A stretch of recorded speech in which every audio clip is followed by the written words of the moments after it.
Hello everyone, welcome back to my channel. ये इस drama का एपिसोड 19 है और अगर अभी तक आपने चैनल को सब्सक्राइब नहीं किया है तो प्लीज़ चैनल को सब्सक्राइब कर लीजिए। और अगर आपने इनके पिछले पार्ट्स को नहीं देखा है देन प्लीज़ उन्हें देख लीजिए फॉर बेटर अंडरस्टैंडिंग। एपिसोड की शुरुआत में सुअर दानव फूल दानव को ल्यूली के पास जाने से रोकता है, पर ये बोलता है कि मुझे ल्यूली के साथ मजे करने हैं। इसकी भाई चांदी के साथ दाल नहीं गली थी तो ये यहाँ आया था और जबरदस्ती अंदर आ जाता है और ल्यूली के पास जाने लगता है। ल्यूली का कीड़ा ल्यूली को बचाने की कोशिश करता है पर फूल दानव पर इसके जहर का कोई असर नहीं होता। ये ल्यूली के कीड़े को बेहोश करके इसे कैद कर लेता है और ल्यूली के साथ बदतमीजी करने लगता है। ल्यूली के चिल्लाने की आवाज़ सुनकर सुअर दानव ल्यूली को वहां से लेकर भाग जाता है। और जब ये बात बाई चियांजी को पता चलती है कि ल्यूली भाग गई है तो ये फूल दानव से बोलती है कि तुम सच बताओ, तुम वहाँ क्यों गए थे। ये फूल दानव झूठ बोलने लगता है मुझे लगा था कि ल्यूली सुअर दानव को बेवकूफ़ बनाकर वहां से भाग जाएगी, इसलिए मैं उसके ऊपर नज़र रखने गया था। लुमनिया वैसे भी बहुत शातिर होती हैं, पर जब ये बाई चांजी को देखता है तो चुप हो जाता है। बाई चांजी बोलती है कि फूल दानव, ये बताओ कि हम दोनों में से ज़्यादा शातिर कौन है, जी ल्यूली या मैं। तुम अगर मेरे योजना के बीच आए तो मैं तुम्हें नहीं छोड़ूंगी। मुझे अच्छे से पता है कि तुम वहाँ क्यों गए थे। तुम लिली के साथ जो चाहे वो कर सकते हो, पर सुअर दानव का को मैंने वादा किया था कि मैं उसे जान से नहीं मारूंगी। अगर तुमने उसके साथ कुछ भी किया तो मैं तुम्हें जान जिंदा नहीं छोड़ूंगी, मगर तुम उसका बायां पैर काट सकते हो। फूल दानव वहाँ से लिली को ढूंढने चला जाता है। इसके जाने के बाद तो ये दुष्ट लोमड़ी तक फूल दानव के बारे में बोलती है कि ये ऐसी हरकतें करता है, ये तो दानव के नाम पर भी धब्बा है। ये दोनों अपनी जान बचाकर भाग रहे थे, पर फूल दानव इन्हें पकड़ लेता है और उसका बायां पैर काट देता है। लिली जैसे तैसे यहाँ से इसे निकाल कर लाती है, पर सुअर दानव की यही मौत हो जाती है। ये फिर से ल्यूली को पकड़ लेता है। ल्यूली मौका देखकर इससे अपने कीड़े को आज़ाद कर देती है और मदद के लिए जैंगलिंग और टीलेंग को बुलाने को भेजती है। फूल दानव बोलता है कि ठीक है, उन्हें बुला लो। वैसे भी मैं उन्हें मारूंगा तो क्या मज़ा आएगा, तुम उन्हें मारोगी तब असली मज़ा आएगा। और जी ल्यूली को भी आओ और फीफी की माँ की तरह उन्हें इसे भी इच्छा फूल खिला देता है। और यहाँ ये तीनों तलवार गुरु की चिंता कर रहे थे, तभी यह कीड़ा इनके पास आता है और इन्हें बता देता है कि ल्यूली को फूल दानव ने अपने कब्जे में ले लिया है। ये तुरंत वहां से निकलते हैं। कुल्लून भी इन्हें ऐसे जल्दबाजी में निकलते हुए देख लेता है। ये शायू फिर से कुल्लून को फीफी से मिलने के और उससे बात करने के लिए उकसाने लगती है और उनका पीछा करने के लिए भेज देती है और इसके पीछे खुद भी आ जाती है। यहाँ आइनों की देवी पांचों कुल प्रमुख को बताती है कि भाई चैंजी ने हमला करके आकाश आइनों को तोड़ दिया है। अब मैं जल्दी ही गायब हो जाऊंगी। उम्मीद है जादुई आईने ताउशिन प्रतियोगिता होने तक आप सभी की मदद करते रहेंगे। जल्दी ही पांचवें टुकड़े का पता चल जाएगा। ये ल्यूली को के पास पहुंचते हैं। कुल्लून भी इनका पीछा कर रहा था। चारों तरफ फूलदानों का जहर फैला हुआ था, इसलिए ये तीनों बचने के लिए जैंगलिंग के छाते का इस्तेमाल करते हैं। फूलदानों से इनका मुकाबला होता है। फीफी को इससे अपनी माँ की मौत का बदला लेना था, इसलिए ये अपनी पूरी विशुद्ध शक्ति का प्रयोग करके फूलदानों को मार देती है।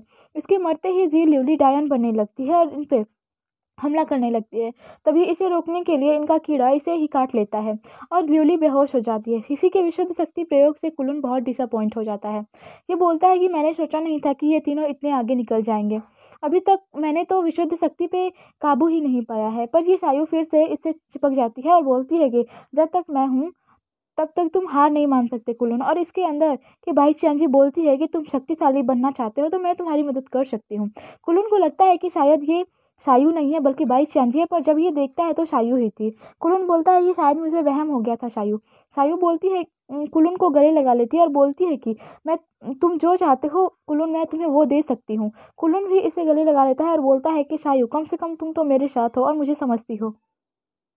पर ये वास्तव में तो बाई चेंजी का दूसरा अब रूप ही अब बन चुकी थी।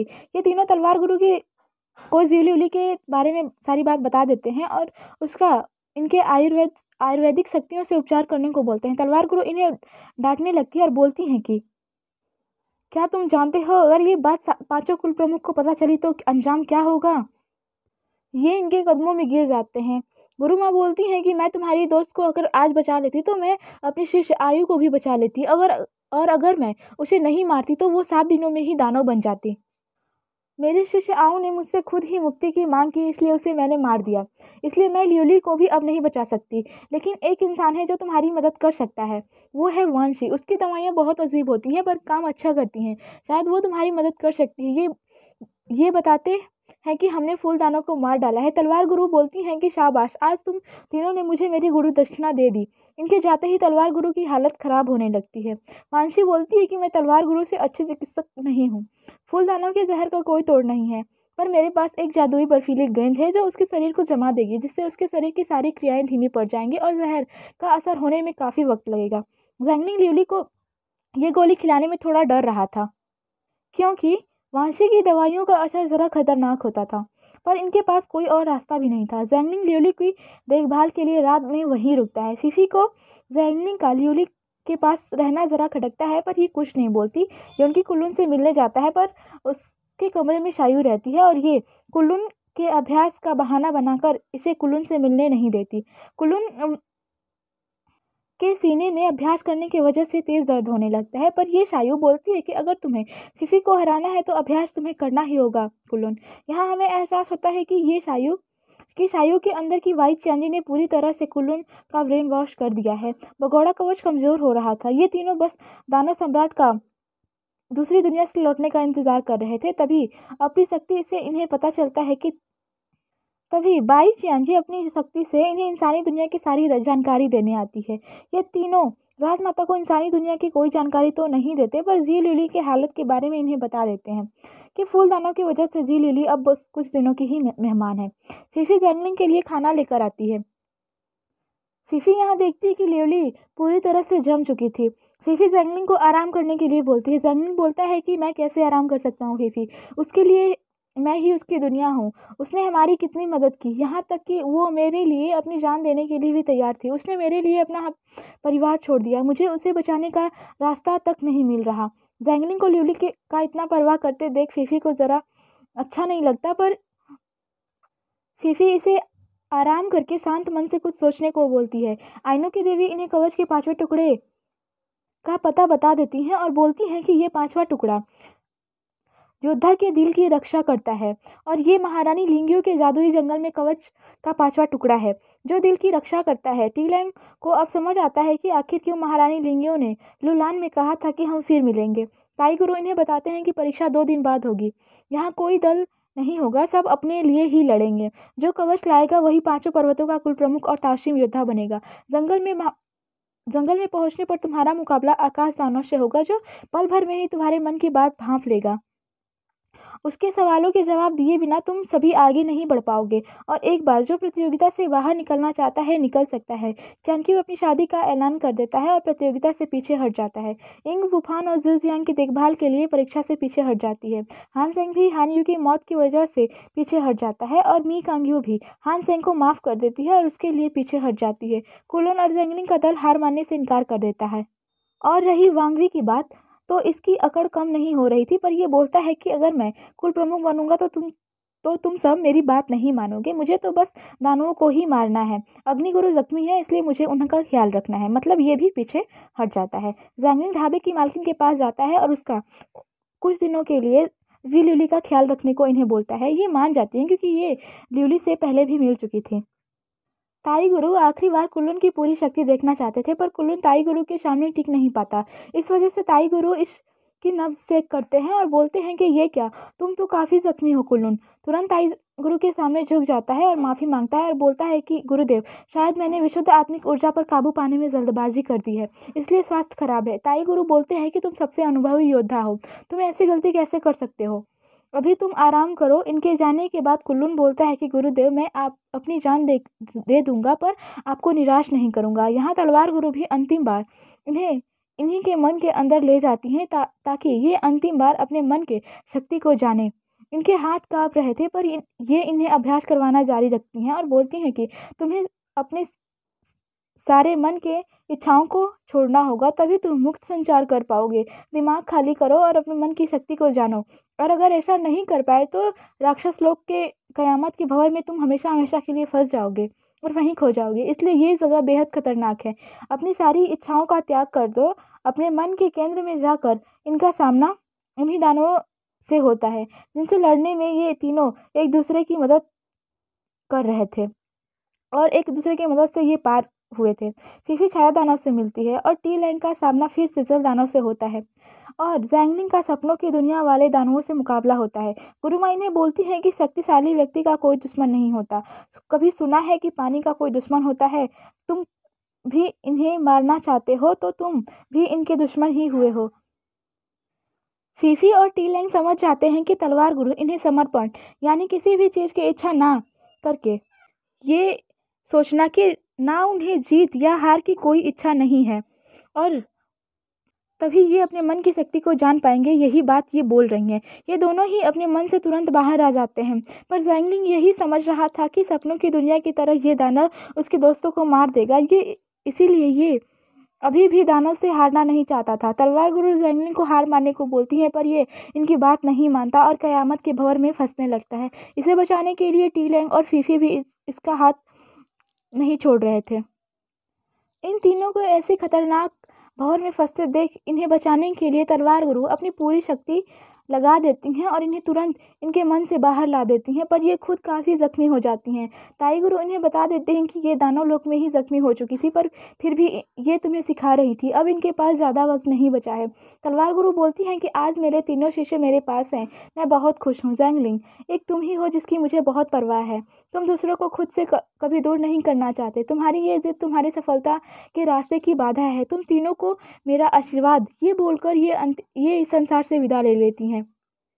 इनका अंतिम संस्कार किया जाता है। आज इन तीनों को तलवार गुरु की कदर समझ आ रही थी। यहाँ कुलन खुद को ना साबित करने की वजह से डरा हुआ था और यहाँ शायू फिर से इस बेचारे का ब्रेन वॉश करने लगती है। कुलन बोलता है कि शायू, मुझे लोगों की उम्मीदों पे खरा ना उतर पाने का डर है। शायू बोलती है कि मैं भी तुम्हारी तरह पहले डर रही थी कुलन, पर पुराने शहर में ही मैं अपने गुरु से मिली। उन्होंने मुझे ताकत दी, मेरा डर कम किया और मेरा आत्मविश्वास भी बढ़ाया और मुझे पूरी तरह से बदल दिया। और अगर तुम भी खुद को उनके सामने समर्पित करोगे तो दिव्य कवच का टुकड़ा पाने में वे तुम्हारी मदद करेंगी और तुम्हें कोई नहीं रोक पाएगा। क्या तुम उनसे मिलना चाहते हो तो अपना हाथ आगे करो। जब तुम उनके प्रति अपने समर्पण का फैसला कर लो तो इसे खा लेना, फिर तुम एक नए कुल्लून बन जाओगे। कुल्लून पूछता है कि तुम्हारी गुरु कौन है शायू। तभी बाई चंची वहाँ आ जाती है। ये देखकर कुल्लून चौंक जाता है, पर ये तुरंत दोनों ही गायब हो जाते हैं। पर यह गेंद इसके हाथ में ही अभी भी थी। और यहाँ ये पागल लोमड़ी बोलती है कि मैं उत्साहित हूँ कि जब ये सारी दुनिया तबाह हो जाएगी तो मैं सोच रही हूँ कि मुझे कितनी खुशी होगी। और इसकी ये बात सुनकर इन दोनों को भी समझ आ जाता है कि आखिर ये पागल लोमड़ी कोई दानव लोग के लिए नहीं लड़ रही, बल्कि ये तो सभी को खत्म कर देगी और ये दोनों लोगों को तबाह करने के लिए ही बेचैन खड़ी हुई है। ये ये बाई चांजी इन दोनों का मुंह चुप करा देती है। जादुई जंगल में जाने से पहले ये तीनों ल्यूली से मिलने आते हैं। ज़ैंगलिंग बोलता है कि ल्यूली, मैं पूरी कोशिश करूंगा ताओशिन योद्धा बनने के लिए, क्योंकि तुम यही चाहती थी। ये तीनों वापस कियांगी के गुरुकुल आते हैं। इतने दिन बेहोश रहने के बाद जूजियांग को भी होश आ गया था। कुलन फीफी से अकेले में बात करने के लिए बुलाता है और फीफी से बोलता है कि पिछली बार जो हुआ वो मेरी गलती थी फीफी, क्या तुम मुझे माफ़ कर दोगी। फीफी बोलती है कि ठीक है, मैंने तुम्हें माफ़ किया। कुलन खुश होकर इसे गले लगा लेता है और बोलता है कि तुम्हें हमेशा खुश रखने का अपना वादा मैं पूरा करूंगा और दिव्य कवच का आखिरी टुकड़ा मैं तुम्हारे लिए जीतूंगा। फीफी फीफी बोलती है कि कुलन में तुम ये चरण अपने लिए लड़ो, मैंने तुम्हें माफ़ कर दिया है, लेकिन अब हमारा वो रिश्ता नहीं रहा। सारे वादे भूल जाओ, एक बार तो तुम भूल ही चुके थे। कुलन बोलता है कि तुमने मुझे माफ़ कर दिया तो चलो एक नई शुरुआत करते हैं। फीफी बोलती है कि मेरी नई शुरुआत हो चुकी है, युद्ध भूमि में मिलते हैं। तभी ये शायू आती है और फिर से अपने गुरु के सामने समर्पित होकर फीफी से उसका दिल जीतने को बोलकर चली जाती है और कुलन भी बाई चांजी के जादुई गेंद को खा लेता है। मतलब ये भी पागल लोमड़ी बाई चांजी के वश में हो चुका था। वांशी इन्हें अपनी आत्मिक शक्ति से इन सभी को महारानी लिंगियों के जादुई जंगल में 6 अलग अलग जगहों पे इन्हें पहुंचा देती है। यहाँ अपने भविष्य देखने की शक्ति से राजमाता को पता चलता है कि महारानी लिंगियों के जंगल में ज़ैंगलिंग की मौत हो जाएगी। ये तुरंत अपनी आत्मिक शक्ति से ल्यूली के पास आती हैं और बोलती हैं कि मुझे माफ़ कर दो ल्यूली, मैंने तुम्हें अपने स्वार्थ के लिए तुम्हें इंसानों और दानवों के युद्ध के बीच शामिल किया और तुम्हारी ये हालत हो गई। मेरी दी हुई खून की बूंदें अब तुम्हारे पास से खत्म हो गई हैं, इसलिए शायद अब हम आखिरी बार मिल रहे हैं। मुझे पता है कि मेरी बच्ची तुम मुझे सुन रही हो सकती हो। ज़ैंगलिंग इस समय जादुई जंगल जा रहा है, जहां उसे कई खतरनाक चीज़ों का सामना करना होगा। और उन्हें पार करने में तुम ही उसकी मदद कर सकती हो। तुम्हारी जादुई आंखों ने ज़ैंगलिंग को ही चुना था। ये तुम्हारी पसंद है और शायद यही तुम्हारी किस्मत भी। इंसान और दानवों का भविष्य तुम्हारे और ज़ैंगलिंग के आपसी कर्मों से जुड़ा है। लगता है नियति ने ये पहले से ही तय कर रखा था। तुम्हारे अंदर फैले फूल जहर का कोई इलाज नहीं, लेकिन एक तरीका है जिससे तुम खुद को बचा सकती हो। तुम अपने आंतरों को पूरा चलाकर जहर को पिघला दो। ये तुम्हारे जल्दी ठीक होने और नींद से जागने में तुम्हारी मदद करेगा। लेकिन जैसे ही तुम्हारा आंतरंग नष्ट हो जाएगा, तुम्हारे पास जीने के कुछ ही पल बचे होंगे। ल्यूली, इसलिए अगर तुम ऐसा करने का फैसला करती हो तो तुम्हारी मौत निश्चित है। मेरी बच्ची, मुझे माफ़ कर दो। ये बोलकर राजमाता गायब हो जाती हैं। ल्यूली भी जहर को पिघलाने की कोशिश करने लगती है। सभी जादुई जंगल पहुंच जाते हैं। महारानी लिंगी इन्हें बोलती हैं कि पछतावे की दुनिया में तुम सबका स्वागत है। दिव्य कवच का टुकड़ा मेरे महल में मेरे पास है। अगर चाहिए तो मुझसे पहले आकर मिलो। जो योद्धा मेरे महल का दरवाज़ा खोलेगा, उसी को मैं दिव्य कवच का टुकड़ा दूंगी। यहीं पे ये एपिसोड खत्म होता है। और अगर आपको ये वीडियो अच्छी लगी तो प्लीज़ वीडियो को लाइक करिए, चैनल को सब्सक्राइब करिए। आगे के पार्ट्स देखना चाहते हैं तो प्लीज़ चैनल को सब्सक्राइब करिए, बेल आइकन दबाइए। मिलते हैं अगले एपिसोड में। Thanks for watching.